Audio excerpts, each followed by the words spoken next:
Okay, so Love and Marriage DC, season one, episode four. Little boring, little slow getting to know folks. However, it gave a little bit, we saw just a little bit of conflict, but yeah, let's see what's going on with Love and Marriage DC.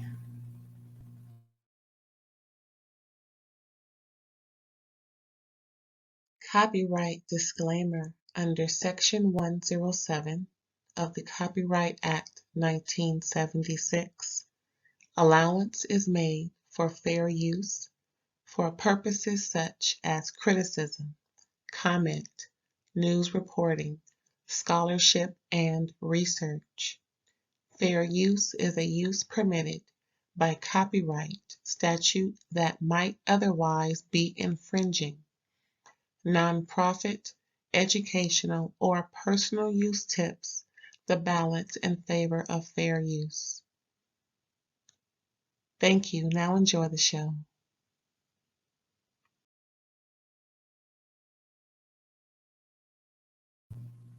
Hey, I'm here. Thanks for tuning in. This is Ray Ray All Day, and I'm also on IG at All Day Ray Ray. Please take note that I will be having Ray Ray Night Live coming soon.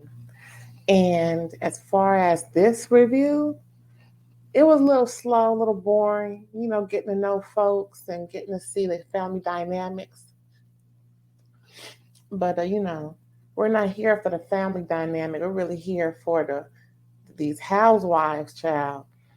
Mm, yeah, Ashley is self-absorbed, but she's not malicious with it. So, it's just her.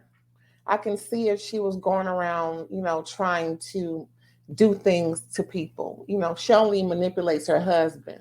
So, and that's fine because all wives do. That's just the name of the game. And, but I like her. I like all the women on the show, but I want Monique to be a lot more kinder to her husband. I'm seeing a little more frustration turning into, uh, spite. And there's one thing you don't want to do is spite your spouse. Because, child, that leads to a whole kind of other types of spites that people feel justified in doing. But anyway, as the episode starts, we resume with the ladies without Monique discussing things. They're getting along, um, straightening things out with Ashley's permission, of course. What I mean by that is instead of being true and honest to the feeling, and what I'm talking about is Winter. In her confessionals, she is speaking on more of a I gotta tolerate this woman, but at the same time, when she speaks on tolerating Ashley, in that moment she's speaking of, she's kind of giving in to Ashley as far as that whole dynamic of I'm not going to apologize for commenting on something you brought up, meaning Ashley, to Winter. And then Winter also trying to uh, appease the conversation, changing her words. Take note, Crystal and Beverly Hills Housewives. Winter was, changing her words to fit the narrative so that Ashley can be comfortable. Well, it's a little different. So I'm gonna need Winter to pick a side. Either she gonna be appeasing or is she gonna, put her foot down? I think she should have been put her foot down like Ashley and just say this is how it is. Obviously, we see things like after Ashley says what she says. Well, it's obvious that we are both, of a different opinion on the situation at hand. And I'll say both of us are of different opinion instead of both of us being factual, because at the same time, we're trying to build something and I don't want to keep a wall up. Something to the effect of that, or maybe a little softer. Like, well, I do understand we both have opposing viewpoints, but I don't want to dwell on it. And I don't think it's that deep for us to keep going on. And, we both look too cute to have any more frowns. So I think we should just, how about we just agree to disagree, and we'll both try not to do whatever it is each of us don't like or don't appreciate, or whatever the case may be. I don't know. But I'm not going to change what I'm doing to appease the adversary, because that defeats the purpose. You what's the point in bringing up your point? Anyway, I'm glad all the ladies were there. Not to say Monique is not a part of the group, but the rest of the ladies, especially the fourth couple, excuse me, the fourth couple, I forget her name, Angela something. Anyway, I can't wait to start seeing them and come in the fold and see what's going on with them, because she seems very level-headed. Maybe they don't have no issues.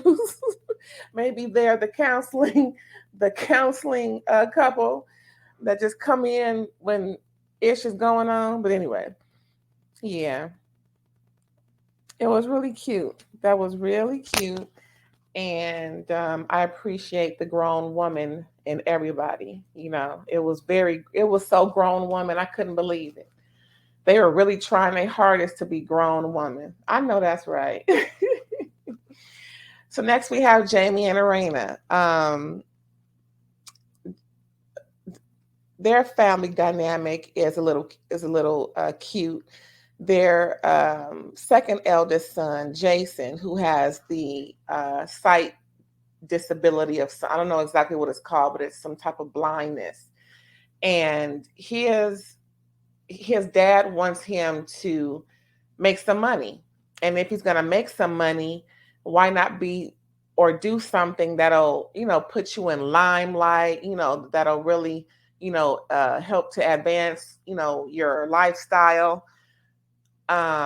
Even though he has this disability, but Jamie is not considering what Jason really wants. Sometimes Jamie just got to let the kids do what they need to do. Now, it's not like he's talking about sitting on his behind and thinking about something to do. He's actually, taking steps to get in this program, but at the same time, there is nothing to fall back on, and that's not what Jason wants. So I understand you do want, and need in these days, you need that job, and then you need that side hustle, and it can be considered whatever. It could be just two jobs, or it can just be, um, you know, something vocational, some skill, right? You need some skill so that in case a job situation is not available, then you can always fall back on that skill. Or is that skill your main thing? So I think Jamie wants that skill to be the main thing. And while you're waiting on this program, you got to do something. So I get it. But and Jamie wants a better presentation, or a better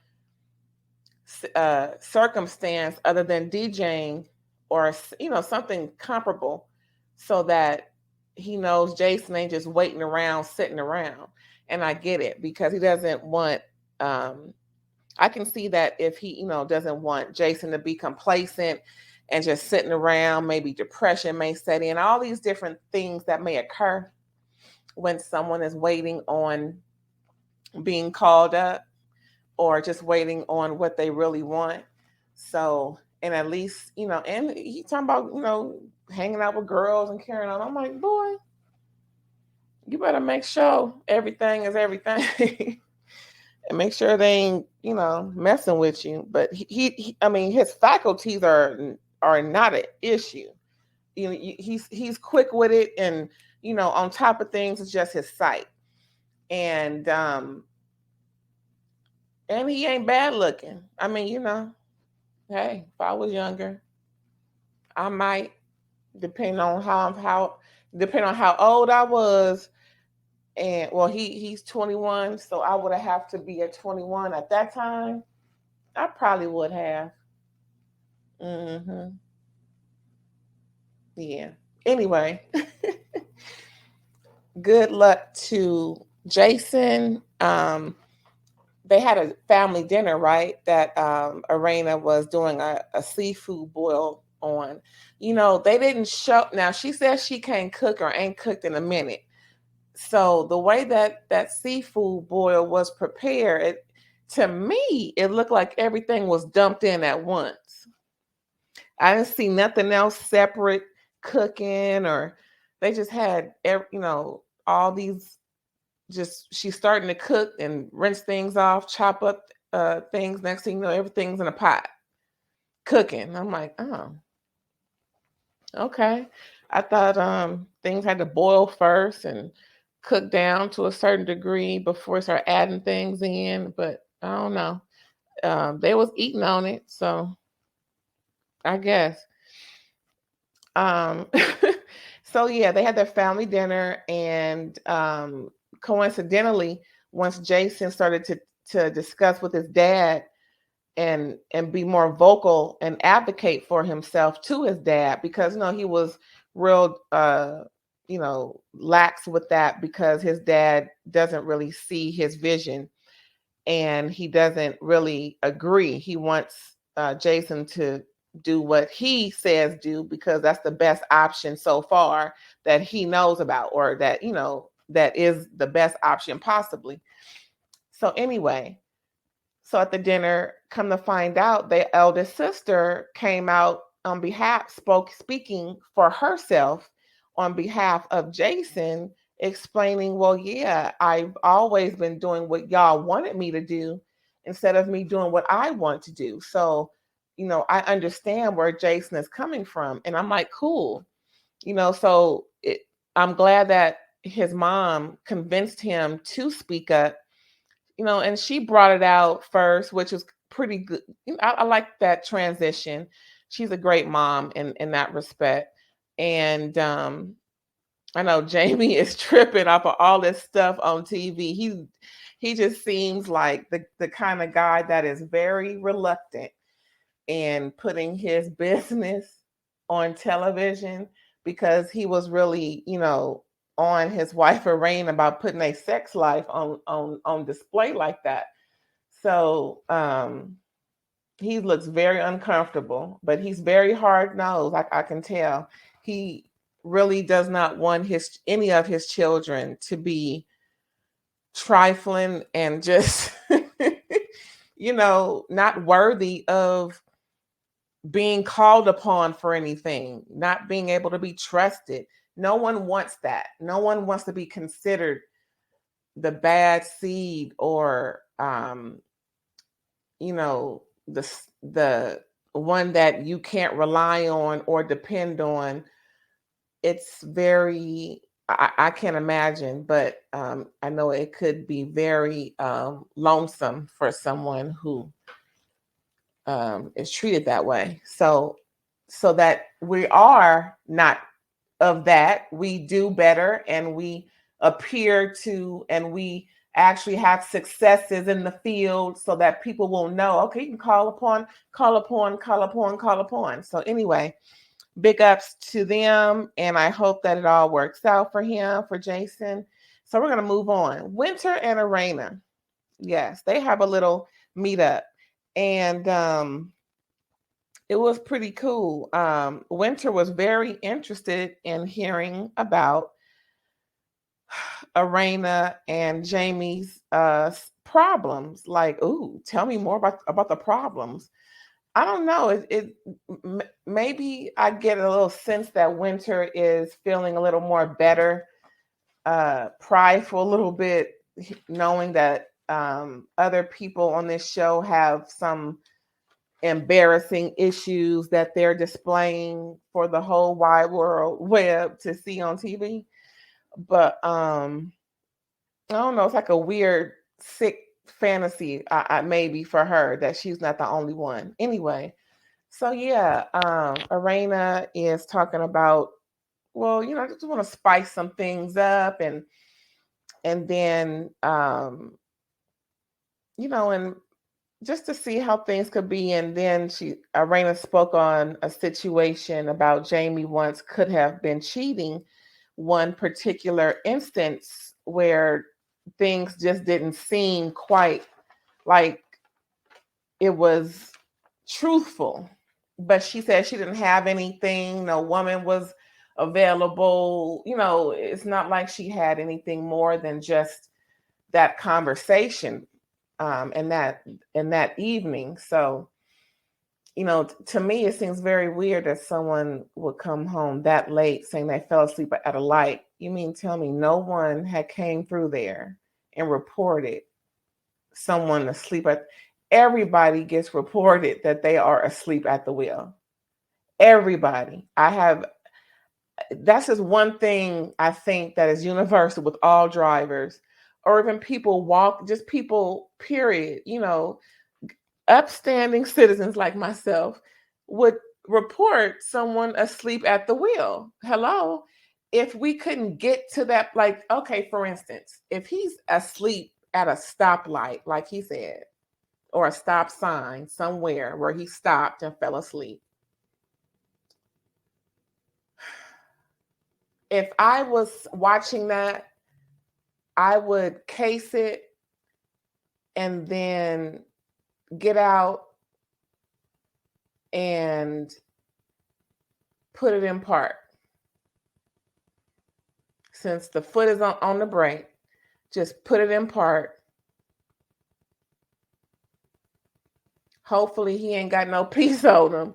But at the same time, just, try and do something, especially if I got a man with me, or if I'm with him and he notices, I would be okay with that plan. Just put this stuff in park, like, hey, wake up, whatever the case may be. Anyway, that's just, I wouldn't sleep until, I would not sleep until that conversation was resolved. We'd be up like on some no-dos or something, because nah, just what she said. That could have been more, or it could have been presented differently, but from what she said to Winter, yeah, nah, dog, nah, So anyway, moving on to the next couple, Chris and Monique. They come back from Africa. They are not all the way refreshed, but of course, memories were made, and they are unpacking in the bedroom. Come to find out, Monique is disappointed in Chris's attempts at trying to delve into his feelings and become, and really hone in on the survey or the questions or whatever that he's supposed to give her or answer for, like she has for him. So there's a few things going on where where they arguing, and it's very monotone. The only way you can tell they're arguing is by their responses, because it's like a conversation. I like it. I actually broke up with somebody like that, just having a conversation. It wasn't no heightened anything. It was just, hey. Anyway, so Chris and Monique are arguing, and he's like, okay, I guess it's a wrap. We ain't filming no more today. She just stopped talking to him. She just got so ticked off. She didn't even want to hardly even speak, but she said, let me say something to this man. No, I don't think so. No. He's like, okay, y'all, I guess it's a wrap. Yes, it is. Whatever she said, yes, it's a wrap. And they're both complaining to uh, production, I guess, about each other's lack of. So that was kind of funny, but I, in a way, like I said earlier, it just seems like Monique is expecting too much too fast from him. But then again, she said she's been waiting on something for months and yada yada. Um, take from experience. You waited on months also, so unless you create a timeline and stick to it and really make it available and fun in a little bit, and just, every time you get a chance to remind them, if that's what you have to do. Because if that's what you have to do for your man, Monique, just keep reminding him. That's all. That's all you got to do. Now, of course, it's, what the heck is wrong? But if that's what you got to do, it's not going to kill you. Those things won't kill people. It's frustrating. It's um, tedious. It's ridiculous to have to keep reminding a grown person of something all the time. But if that's what you got to do, that's what you got to do. Anyway, good luck to everybody on that show. I hope it all works out. And again, can't wait to see the newest couple come through, whoever they are. I forgot their names. Anyway, thanks for tuning in. This was Love and Marriage DC, Season 1, Episode 4. And if you don't mind, please, oh please, please like, comment, subscribe, and share. And I'll see you next time. Bye.